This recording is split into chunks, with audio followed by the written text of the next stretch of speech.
Hey, what's up, guys? Tuki here, back again with another episode of my Carolina Hurricanes franchise mode series right here on NHL 19. The question that looms overhead for today's episode, whether or not this bunch of jerks also happen to be playoff bound. We left the last episode with a couple of questions as far as, what's going on with the series, what's going on with the team. We have a decent amount to get to. And of course, there was a little bit of a bigger break in between episodes, so I am very much freaking out and worried that I may have forgotten something. Hopefully not. The first step today, though, by pretty much popular demand, I think we can all kind of agree, we're going to bump up the injury slider just a little bit more. I'm going to go up to 30. We started at 50, dropped it down to 20. I'm going to bump it up to 30 just to make things a little bit more interesting heading into the playoffs. Next up, as it pertains to the lineup, we had the question over whether or not we wanted to make a top 6 addition. Of course, right now, the injury to Martin Necas, I believe, as it is pronounced. Again, I've heard Necas, I've heard Necas.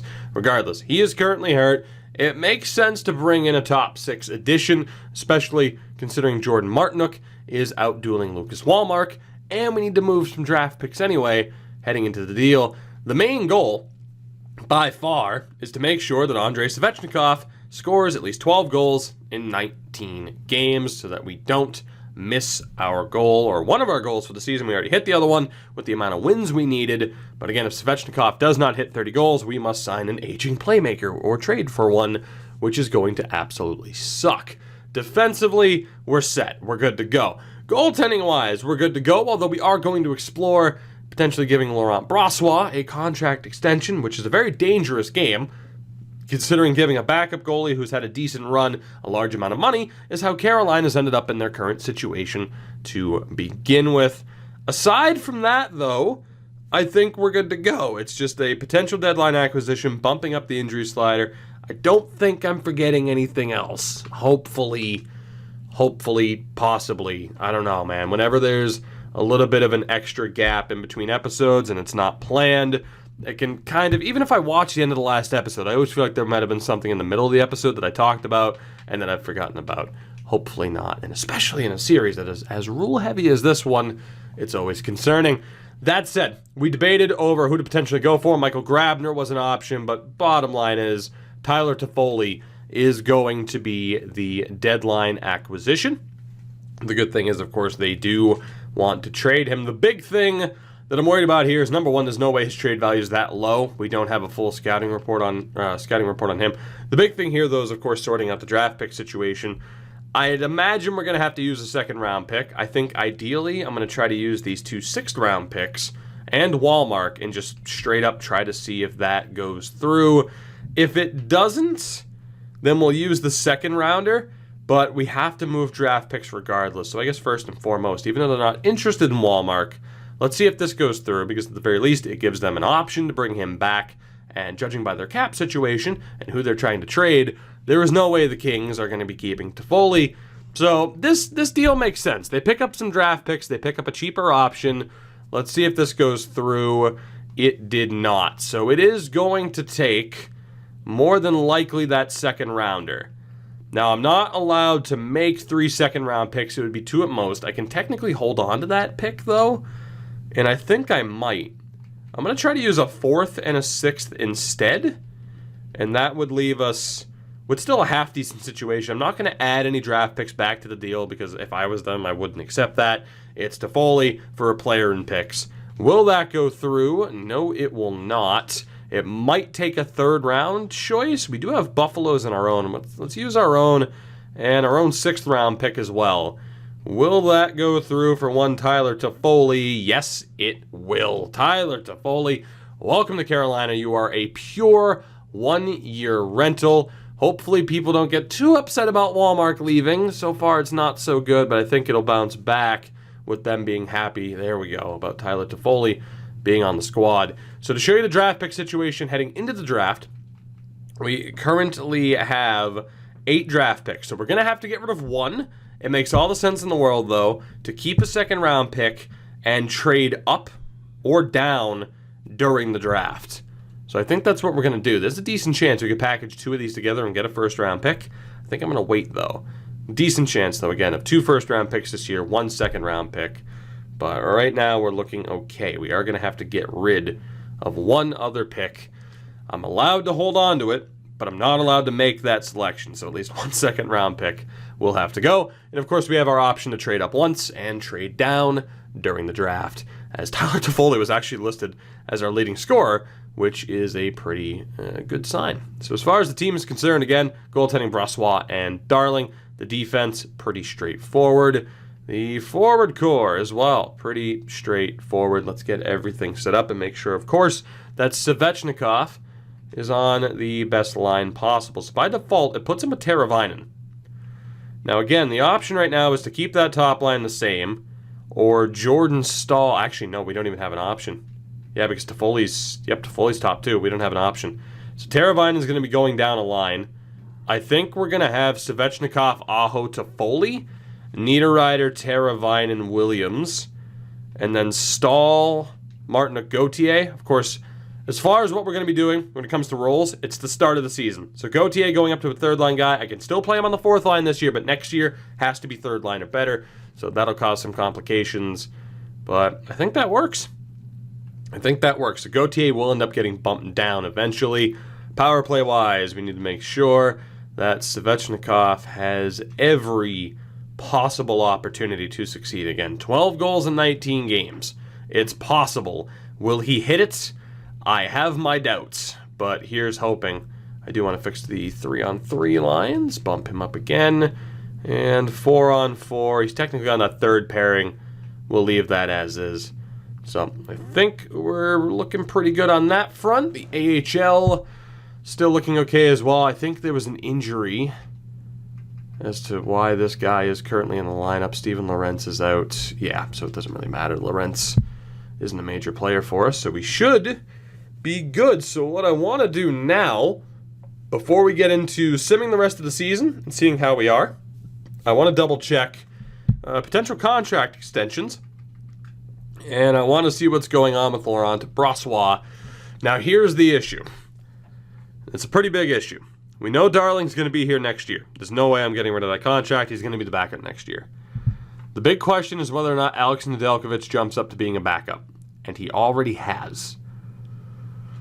If I sign Brossoit, it would be for the express purpose to trade Nedeljkovic. I don't want to sign Nedeljkovic for the express reason of trading him. There's a decent chance with him being an RFA he'd get an offer, but he's not going to get enough money to make it worth it. So I pretty much have to choose between Brossoit and Nedeljkovic. For now, it's going to be Brossoit who gets the deal for obvious reasons, because we don't necessarily have to worry about Nedeljkovic thanks to Spencer Knight. 1.525 over 2 years for Laurent Brossoit, which would mean that he and Darling are the tandem next year, and hopefully the year after that, Brossoit will be backing up Spencer Knight.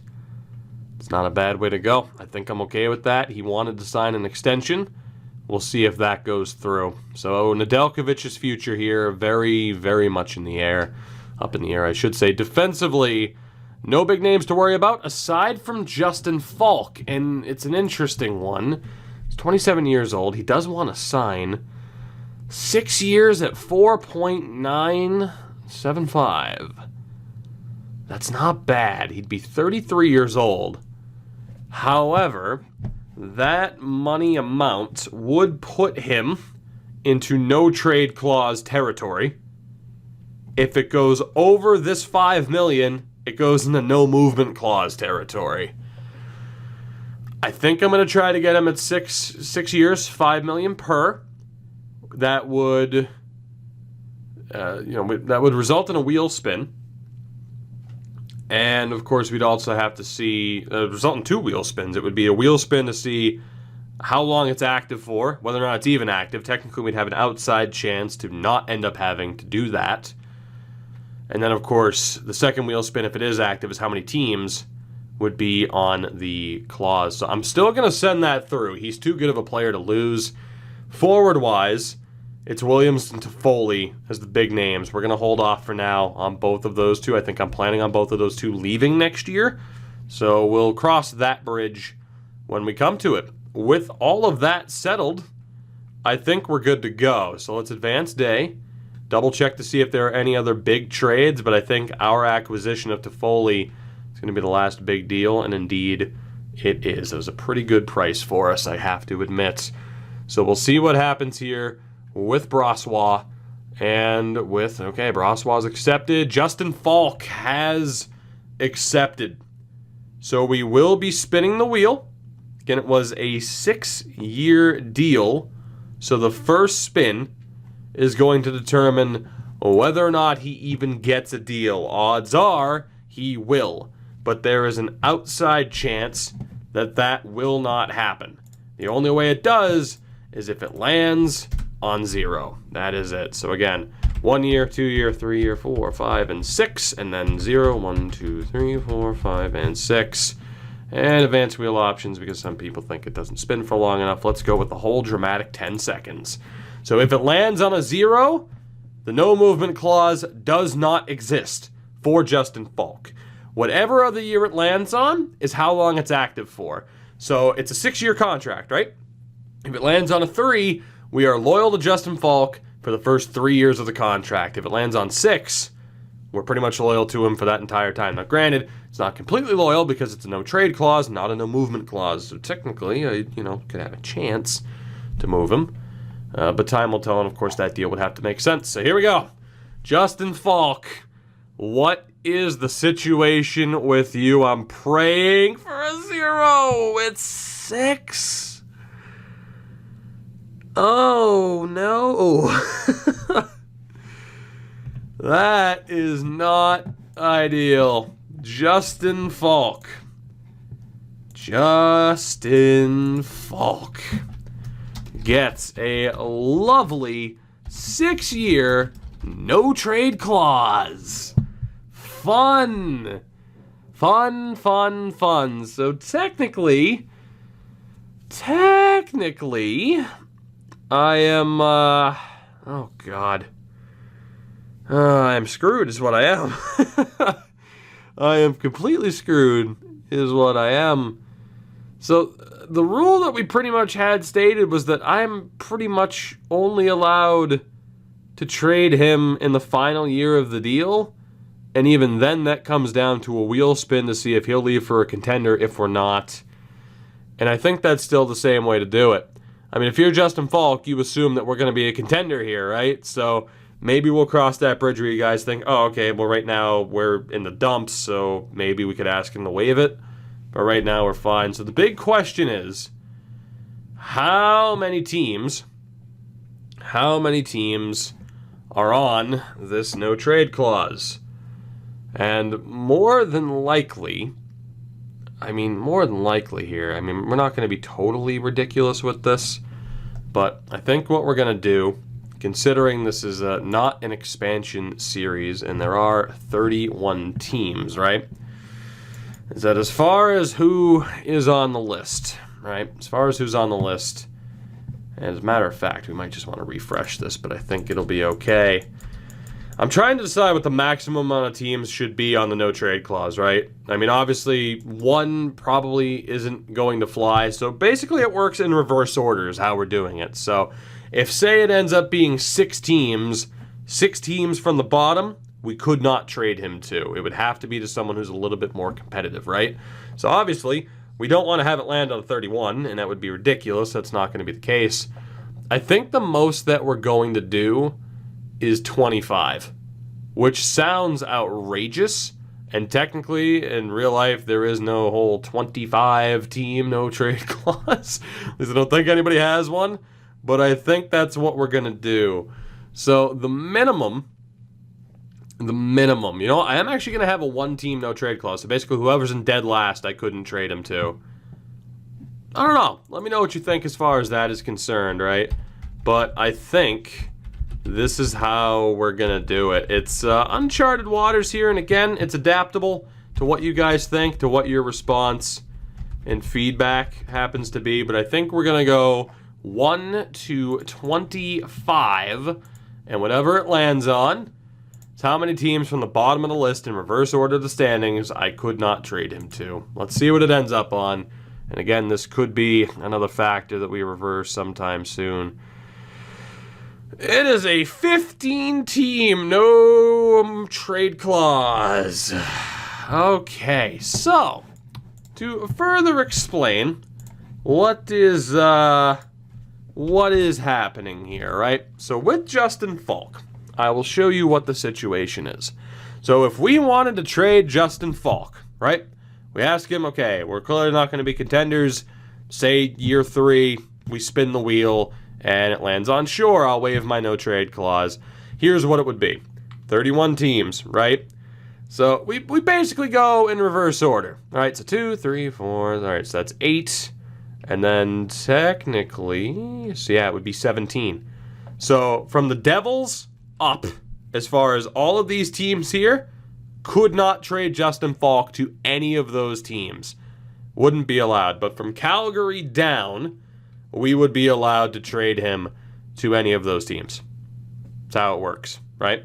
So I think that's how we're going to do it. Let me know what you think. Again, still a debatable point as we're still in the early stages of this series, but I'm feeling all right about that. So Justin Faulk is our first player to end up with a no trade or a no movement. And actually, in fairness, I did write down, oh shit, I forgot about that. I wrote down 4 to 20, which is hilarious. I forgot about that. That was actually in the rules. I'm all right with a 15. I knew I was going to forget something because I knew it was going to be a big episode, especially once you guys mentioned contract extensions for Brossois. Technically in the rules, and you'll see that down in the description, I wrote down 4 to 20 teams because I believe the maximum no trade right now is a 20 and the minimum is a 4. So, you know what? Just for the sake of being thorough here, right? Just for the sake of being thorough, I'm going to spin the wheel again. And we're going to see what it ends up on, and I'll let you guys make that decision, right? If we should stick to the original rule of 4 to 20 teams for the no trade. Because I did do that little bit of research. It's still going to land on like 15, isn't it? 15 years it is. For this example, we're going 15 years. Jesus Christ, imagine. We're still going 15-team no trade. That is the way to do it. So it still ended up landing on a high number anyway. So Justin Faulk, it is official. He signs a 6-year contract extension and gets a 15-team no trade clause. With all of that said, oh, I love this. I love the rules. With all of that said, let's see how the team does, shall we? What version of this Hurricanes team is going to show up today? As Matt Philippe is back to 100%. I'm not too worried about getting him back into the lineup. We're going to have to make changes anyway. Player morale. What are we dealing with? It's funny, Adam Fox had a morale issue because in real life, had we started this series today, he wouldn't be on this team because he's not going to sign with the Hurricanes. Being traded is a big change. It'll make you proud. I am sure you will. Welcome aboard, buddy. His morale creased because it was touchy-feely. God forbid I welcome you to my team after trading for you. Hate that so much, but it's fine. Ooh. Okay, no. Did we at least beat the Rangers? Okay, Jesus. 3 losses in a row. Giving up 15 goals in 3 games. That's the Hurricanes defense. Oh, Brossois, don't do this. You're pulling a Koskinen right now. Oh, new contract? I'm just going to sit back and do nothing. Fat and happy. Come on, man. We need better than that. There's no way Toffoli's actually an 80. We still don't know how good he is? Really?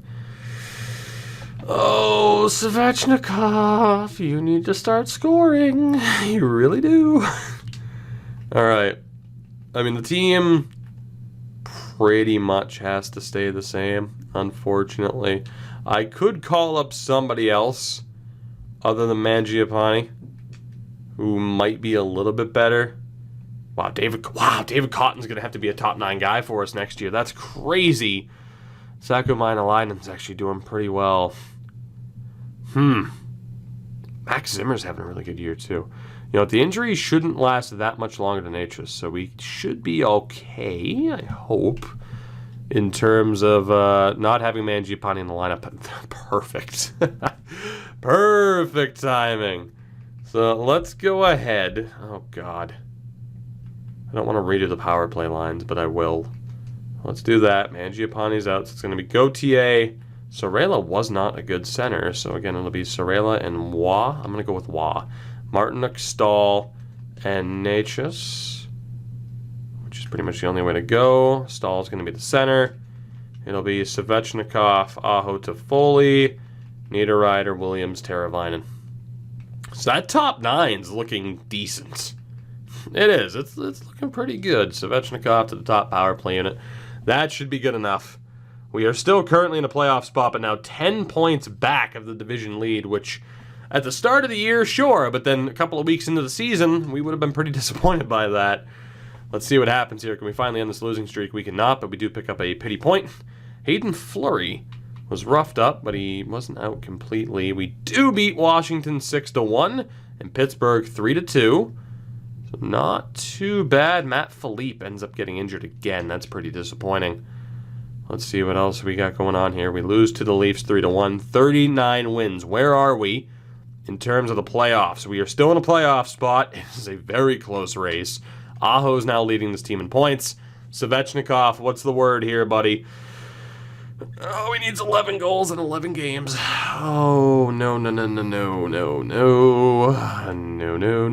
gonna flip you and Toffoli. Oh, God, he's not gonna hit it. Which means we're gonna have to get an aging veteran for next year. Which really sucks. Depending on who I can get, it really depends on how bad the cap hit is, I do suppose. So let's take a look at how the next few weeks go down. Central Scouting, of course, not too worried about. Very focused on what's happening this season. Oh, God, no. Nino Niederreiter goes down to injury. And that is devastating. Fairly devastating. I think... Oh, God. I don't know what I want to do here. I really don't. I think I'm going to go best lines. I think we'll have Mangiapane in with Roy Waugh and Sorella. Martinook, Stahl, Gauthier. I think that works. We're going to put Tavo back on the top line with Svechnikov. We'll have Toffoli, Natchez, and Williams. So a bit of an LA connection there. That should be okay. And then Svechnikov is on the top power play unit. Okay. So the good thing is we do have a little bit of depth. Pierre-Edouard Bellemare. Pierre-Edouard Bellemare, I wouldn't want to play him on the fourth line. There's just no way. We couldn't, really. Although, granted, I guess, for mid-season acquisitions, it's not that big of a deal, but I wouldn't want him anyway. Philippe is back. I'm not going to put him back into the lineup yet. Not too worried. We have lost 3 out of our last 4 games, and imagine if we miss out on the playoffs after the hot start to the season that we had. That would be an absolutely brutal collapse, but I wouldn't put it past us. Would not be surprised at all. So we do have 3 straight wins. 43 wins on the year now for both clubs, NHL and AHL level. We are in a top 3 spot. It is a dogfight right now. The Metro is clearly stronger, 4 points clear of Montreal, who are in 4th in the Atlantic. So we're looking okay. Just seeding is going to depend on who wins out here more than anything. Svechnikov needs 9 goals in 5 games. Oh, boy. We are going to be getting an aging playmaker, aren't we? We did so well to just smash that first challenge of a total amount of wins, but unless Andrei Svechnikov goes on a legendary tear, we are going to fail this challenge, and we are going to be forced to pick up a 32-year-old playmaker. 32 years or older playmaker.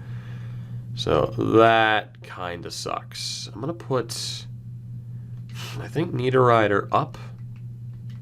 I think. Stahl, Martinook, Natchez. Let's go. Yeah, let's go with that right there. We'll try Nino.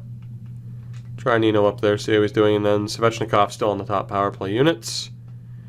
21 goals. Again, 9 goals now in 4 games. That is a lost cause, unfortunately. It's just now a matter of playoff seeding. As Nino, you fuck off. You're on the second line. You're a second liner. Oh, God. That's so annoying. Second line guy on the second line, and he's complaining. Unless he magically went up to a top line guy while he was injured. Unfortunately, we are losing games here. And there was a very good chance that we're going to end up being a wild card team. And if Montreal, if they keep winning, they did just beat us, we could be in a lot of trouble. We are a playoff team, no matter what. Montreal has actually fallen behind. So the playoff teams are set. We do have a game at hand on both Columbus and New Jersey. All we have to do is win our last 2 games, and hopefully we'll play Philadelphia in the first round. Although this is the perfect spot to be in. We'd end up playing the Leafs over Pittsburgh. Tough call. Let's see what happens here against the Rangers. Can we get the win? We do not. And it comes down to the final day of the season. Let's play Buffalo as we lose Jordan Martinook for the playoffs. Oh, fun. Concussion issues for Jordan Martinook. We do win 3-2, and we punch our ticket to take on the Toronto Maple Leafs in the first round. We'll be moving over to the Atlantic side of the bracket, but we will be doing so without Jordan Martinook. Ouch. Ouch, ouch, ouch. So an amazing start to the season sees us ride that momentum into the playoffs. We finish in 4th in the Metro Division, and outside of the top 10, just outside of the top 10, 11th in the league. Let's see how we did. Our offense was at a 237, if I'm not mistaken, which is the second lowest, tied for the second lowest offense in the league. Goals against average was a 2.3, which is the lowest in the league, so we have one of the worst offenses, but the best defense and goaltending. Figure that one out. Power play at 17.3%, which is bottom 3 in the league, and our penalty kill at 84%, which is the second best in the league. So we are not good offensively, despite the fact that we have some decent offensive talent. Go figure. Sebastian Aho led this team in points. 53 points, 22 goals. Toffoli finished with 47 points. Svechnikov finished with 21 goals, which the goal was 20 and not 30 goals. Teravainen with 44 points. Williams did all right. Niederreiter, 37 points on the year. Nakash, or Nachas, I'm going to call him Nakash. I don't care. 32 points there. Stahl kind of struggled. The bottom 6 guys did okay. Martinook finished with 14 goals. We're going to be missing that offensive output, I am sure. Defensively, Faulk and Hamilton did pretty well. The defense in general did pretty well in terms of putting up points. Goaltending-wise, an unbelievable season by Laurent Brossoit and a really good season by Scott Darling. It's ridiculous just how good the goaltending was for us this year, and certainly puts a little bit of doubt in people's mind over the legitimacy of this game and the way it's tuned. Steven Stamkos led the league with 97 points. You can see some of the other big names that were up there. Top goal scorer, though, Tyler Seguin. 51 goals for him. Penalty minutes, I wonder. Kyle Clifford in Boston. I don't like that. That's not... No offense, Kyle, because I could see that happening. Defensively, Brent Burns led the way, 70 points. Morgan Riley was also up there. Top goal scorer had to have been Burns, and it was. Nobody else had more than 18. Krug, Letang, and Carlson included. Top goaltender, the winningest goaltender, was Ben Bishop. For save percentage, though, it's also Ben Bishop. Brossoit might, but I think it has to go to Bishop. Tremendous season for Brossoit, though. Technically outdueled Carey Price. Crazy. But odds are Ben Bishop, because of the amount of games played, will win the Vezina this season. And as far as the rookie race is concerned, Philip Zadina is going to outrace Jack Hughes and Kyler Yamamoto to win the Calder. Nature's finished with 32 points, tied with 24-year-old Carter Verhaeghe. That wraps up this season. We know, or at least the regular season, we know that we're playing the Leafs in the first round. We also know that we're going to have to make a slight change to the lineup, because I'm not going to be running with Mangiapane over the, over the likes of other options that we have in the AHL, now that Jordan Martinook is currently hurt. I suppose the big question is, who gets the call-up here? So Mangiapane, probably going to leave as a healthy scratch. But who gets the chance here? David Cotton is technically NHL ready. Technically.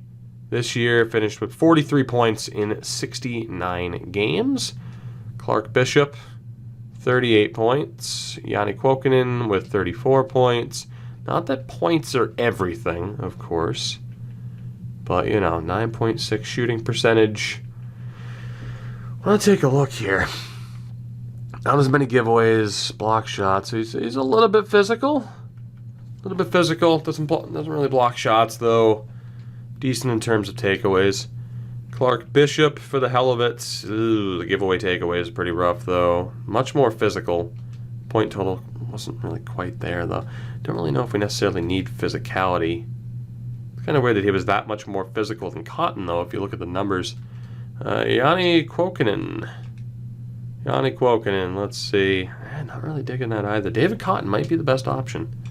He might be. Saku again had 54 points. Not too bad, considering we brought him back on a whim. 35 giveaways, though, in the season. I think Cotton is just outright our best option. Latsarainen. And we know he wouldn't have been up there in terms of points. 26 points on the year. Jordan Schrader, who we brought in at the beginning of the season, only had 24 points. Morgan Geekie with 23. He's up to a 75, though. Max Zimmer, 60 points. 22 of them on the power play. 40 giveaways, 52 takeaways. I mean, I think it comes down to Zimmer or Cotton as far as who gets that opportunity. And David Cotton, I like the whole not that many giveaways option. Let me take a look here as well. Matt Philippe, he has had quite a bit of trouble. He's had quite a bit of trouble staying healthy. He's played well when he's played, but the injury concerns are definitely there. Spencer Smallman, only 16 points on the year. It's got to be David Cotton. He was the obvious option, and he is going to be the guy who gets the call-up and could potentially be a full-time member of the Hurricanes next season, depending on what happens. So, by default, it actually still brings in Mangiapane, which I'm not a big fan of. Cotton, congratulations. Welcome to the team. So, again, it will probably be Julien Gauthier who gets bumped up. Now, technically, I don't have to play him there. 23 points on the year. More giveaways than takeaways. He's a little bit physical, though. Alexei Sarela. Still more giveaways than takeaways. 24 points on the year. And Nicholas Roy, 21 points. Ooh, that fourth line is not very good in terms of giveaways and takeaways, are they? I think we'll still play Gauthier there. Can Cotton play center? Yes, he can. So we'll put Roy on that right-hand side.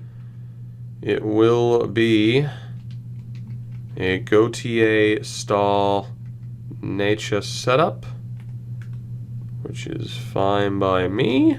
Second line, Toffoli's only an 82. Damn. Still not bad for the price, especially considering he was putting up points. So we know Teravainen's going to be on that second line. And Niederreiter is indeed a second line guy. So Nino put up, how did he do? 37 points on the year. Justin Williams put up 42 points on the year. Not bad. How did Toffoli do? We know Toffoli was up there in terms of scores. I just don't remember. 47 points for Toffoli. Svechnikov with 44 points. I think I'm going to go with Svechnikov, Aho, Toffoli, Niederreiter, Teravainen, Williams. I think that's the way to do it. I mean, the power play, I'd like to think they'd be capable of more goals. I'm going to leave it as is. They're pretty much our top players anyway, with the exception of Toffoli. Natchez is there instead, which is fine. Although, actually, no, I think I'd rather prefer to have Tyler Toffoli there. He was listed with a right wing. Yes, indeed, he was. So we'll drop, actually drop down Tavo. Nope, that's not what I wanted. There we go. Let's get Svechnikov on that side. And we're looking pretty good. Although, you know, to have the righties on the proper side, let's do it that way. Although the AI in-game never shoot the goddamn puck. So it probably doesn't matter. But Brassois will be between the pipes, and we, I think, are good to go. I'm going to leave it up to you guys as far as a little bit of input, what you think, you know, how this team should be shaping up heading into our first ever playoff matchup. I'm feeling pretty good about our chances, admittedly. A little bit hopeful. Maybe I shouldn't be. Hope is a dangerous thing. But I'm feeling pretty good about it.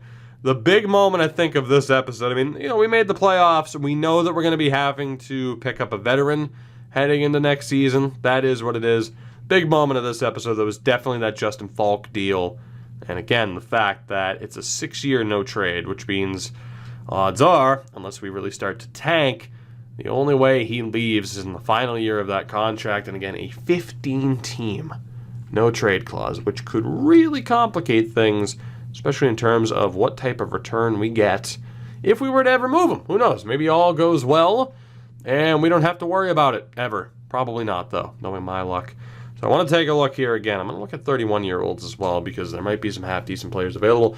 In terms of who is available, again, Nick Backstrom, 1 year left on that deal. Crosby, Giroux's not going to happen. I mean, the ideal situation here is that Nicholas Backstrom somehow ends up being a free agent. That could certainly solve my issues. Aside from that, I mean, if you want to look at the values here, someone like a Stastny, that might happen. David Krejci would be ideal. Eric Stahl, and we talked about that, maybe bringing Stahl back, which would be great. Joe Thornton, Derek Ryan, bringing him back to Carolina could work. A veteran like Spezza or Pominville, if they're still around. Matthew Perreault. We're going to want it to be somebody useful. And in fairness, the original rule, or the original challenge, was written to help Svechnikov put up points. So it has to be somebody who can contribute, and it could certainly alter our top 6, completely alter the way this team's going to be built. But we have failed that challenge. That said, next episode, we take on the Leafs. I'm not focused about what this team's going to look like heading into next year. It's about whether or not we can pull off a little bit of a miracle. And there is a little bit of playoff history between these two teams. And we'll hope that the results stay the same as they did at this point, 18 years later. Thank you guys for watching. There will not be as much of a delay in between episodes. I am sorry for that. I think we are good to go, though. I will see you guys in the next one, where we go through the playoffs, and hopefully only the playoffs, because getting to the offseason this soon would be extremely disappointing.